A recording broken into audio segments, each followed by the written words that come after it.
안녕하십니까. 자, 4주차 용어 정리 시간입니다. 4주차 내용은 이제 절차 총론 파트부터 해서 각종 권리까지 쭉 중요한 용어가 실려 있고 중요하신 분들 나오니까 한번 꼭 참고해서 정리를 하시기를 바랍니다. 먼저 신청 방법이 정해지는데 등기 신청 방법의 경우는 법에 규정하기를 등기는 법률에 다른 규정이 없는 경우에는 등기 권리자와 등기 의무자가 공동으로 신청한다 해서 우리 등기 신청 방법은 공동 신청주의를 대원칙으로 정해서 등기를 통해 이익 보는 자, 등기 권리자, 피해 보는 자, 의무자 둘이 신청하도록 규정하는 것이 대원칙이 됩니다.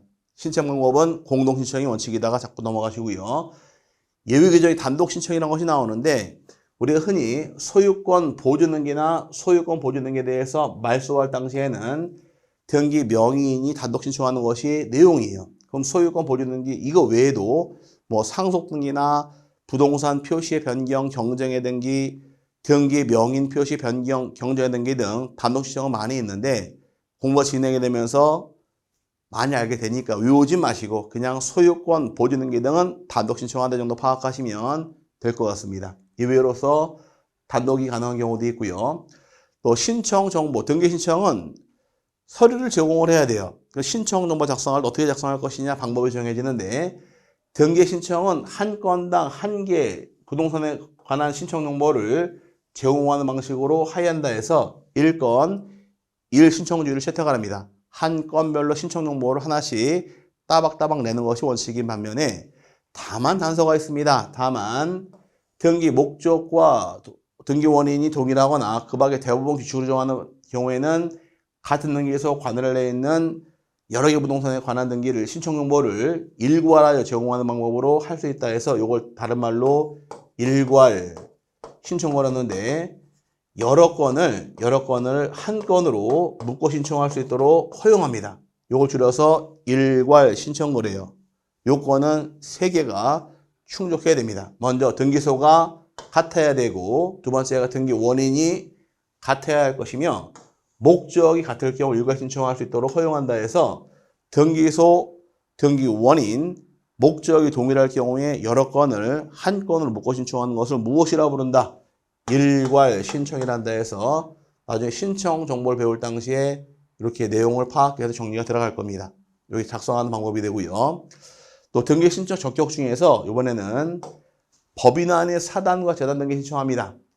법인안의 사단과 재단이라는 것은 사단법인, 재단법인처럼 모양을 갖추고 있지만 법인 등기 안 한 단체를 법인 아닌 사단, 재단 그러는데 신청은 누가 할 것이고 등기 실행은 누가 할 것이냐 이게 차이점이에요. 그래서 법에 규정하기를 종중, 문중, 그 밖에 대표적인 관련이 있는 법인 아닌 사단이나 재단에 속하는 부동산 등기에 관하여는 그 사단 또는 재단을 등기 권리자와 등기 의무자로 본다 해서 사단, 재단 자체가 권리자, 의무자 입장이 되는 것이고 다만 등기 신청할 때만큼만은 대표자와 또는 관리하는 것이 내용이 되어서 권리자, 의무자가 누가 될 것이냐 그 다음에 신청은 누가 할 것이냐 요거를 비교해서 세분화시키는 것이 아주 공부가 됩니다. 등기 권리자와 등기 의무자는 법인 아닌 사단 또는 재단 자체가 권리자, 의무자가 되는 것이고 이에 따른 등기 신청은 대표자와 관리냐는 것이 신청할 때 모양새가 되니까 이것도 참고해서 세분화하고 넘어가시면 되고요. 등기표 정보란 말이 나옵니다. 등기표 정보란 것은 등기관이 새로운 권리에 관한 등기를 마쳤을 때에는 등기표 정보를 작성하여 등기 권리자에게 통지해야 한다. 등기가 끝났을 경우에 권리자에게 주는 등기 완료증명서가 등기표 정보로서 새로운 권리의 등기를 마친 경우에 주는 것이다. 이게 포인트예요. 새로운 권리가 아니면 작성하지 않으니까 새로운 권리에 대해서 등기를 마친 경우에 나오는 것이 바로 등기필 정보로서 이해하시면 되고요. 또 소유권 보존 등기합니다. 소유권 보존 등기하는 특징이 정해져 있는데 유일하게 등기 중에서 등기 원인이 없는 게 딱 하나가 있어요. 등기 원인이 없는 것이 소유권 보존 등기니까 소유권 보존 등기할 당시에는 등기 원인과 연월일을 기록하지 않는 게 차이점이에요. 소유권 보존 등기란 것은 등기 원인이 있다 없다? 없다. 그래서 등기 원인이 존재하지 않으니까 등기 원인과 연월일을 기록하는 것이 아니므로 시험 지문에서 출제를 굉장히 잘하니까 참고하시고요.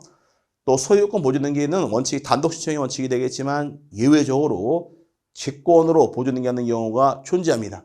직권 보조등기의 경우는 등기관이 미등기 부동산에 대해서 법원 촉탁에 따라서 소유권의 처분 자등기를 할 때에는 직권으로 소유권 보조 등기를 하고 처분 자등기를 명하는 법원의 재판에 따라 소유권 등기를 한다는 뜻을 기록해야 한다. 그럼 법원 촉탁이 어떤 촉탁이 있을 경우에 직권으로 소유권 보조 등기합니까? 이 처분 제한 등기를 나중에 세분해서 정리를 하셔야 돼요. 미등기에 대해서 법원이 가압류해라. 그 다음에 처분금지 가처분 등기에 대해서 촉탁하라는 경우도 있고 경매개시 등기도 가능할 것이며 주택임차권 또는 상가임차권 등기에 대해서 촉탁이 있을 경우에 이때는 직권으로 소유권 보조 등기하는 것이 과정이 되므로 나중에 보조 등기 배울 때 요긴하게 쓰이니까 보조 등기라는 것은 직권으로 하는 경우도 정해져 있으니까 이렇게 참고해서 세분하시고요. 자, 그 다음에 이제 또 등기 중에서 많이들 헷갈려 하시는 것이 소유권 일부이전 등기라는 것이 나옵니다. 등기관이 소유권 일부에 관한 이전 등기를 할 때에는 이전되는 지분을 기록해야 한다 규정하고 있는데 그럼 소유권 일부이전 등기라는 것이 무엇이냐? 단독 소유권이 나중에 공유로 바뀌는 경우 얘기합니다. 단독 소유, 갑의 단독 소유권이 있다가 갑과 을의 공유로 바뀌는 경우. 그럼 공유로 바뀌었다는 얘기는 무엇이 넘어갈까요?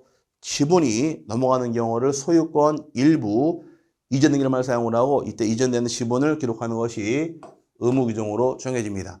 시험 지문에서 소유권 일부 이전 등기란 말이 참 잘 나오니까 참고를 하시고요. 그다음에 이제 가등기 대상이 나옵니다. 법이 규정하기를 가등기 제3조 각호 어느 한에 해당하는 권리의 설정, 이전, 변경, 또 소멸의 청구권을 보존하고자 할 때 가등기할 수 있으며 이 청구권이 시기부 또는 정지적무 청구권의 경우도 가등기할 수가 있고 또 그 밖에 장래에 있어서 확정될 청구권도 가등기할 수 있다 해서 규정을 합니다. 장래 확정될 청구권의 경우는 예약을 의미해요. 예약을 통해 가등기도 가능한데 이 가등기 할 수 있다 없다의 기준입니다. 권리의 설정, 이전, 변경, 소멸, 시기부, 정지적무 청구권하고 장래에 있어서 확정될 청구권에서 두 글자로 예약, 가등기할 수 있으며 여기 있으면 가등기 가능하고 여기 없으면 가등기는 제한당하게 돼 있으니까 가등기하는 경우는 반드시 암기를 하고 넘어가시면 좋습니다. 자, 그 다음에 이제 가등기를 명하는 가처분 명령이라는 말이 나오는데 참 중요합니다. 가등기란 것은 공동 신청의 원칙인데 예외적으로 단독 신청하는 경우가 법에 규정이 됩니다. 가등기 의무자 승낙서가 첨부되어 있다거나 가등기를 명하는 가처분 명령은 어디 가서 신청하느냐? 가등기 권리자 스스로 부동산 소재지 관할 법원에 찾아가서 가등기 권리자가 소명을 해요. 난 가등기 권리가 있는데 의무자 가등기 안 해주더라 라는 사실을 입증을 하게 되면 가등기를 혼자 신청할 수 있도록 법원에서 명령을 해준대. 그 명령이 바로 가등기를 명하는 가처분 명령이 되는 겁니다. 이를 통해서 가등기를 단독 신청할 수 있는 것이 내용인데 참 중요합니다. 시험 지문상에서 참 알고 넘어가면 좋은 지문들이 있으니까 여기까지 세분하시면서 한번 정리하는 시간을 갖기를 바라고요. 뭐 이거 이외에도 많은 용어들이 있고 많은 내용들이 있는데 이 내용들은 우리 기본 이론 정리하면서 따라가시면 될 것 같습니다. 열심히 공부하시고 4회차 용어 정리를 마치도록 하겠습니다. 다음에 다시 뵙겠습니다. 감사합니다.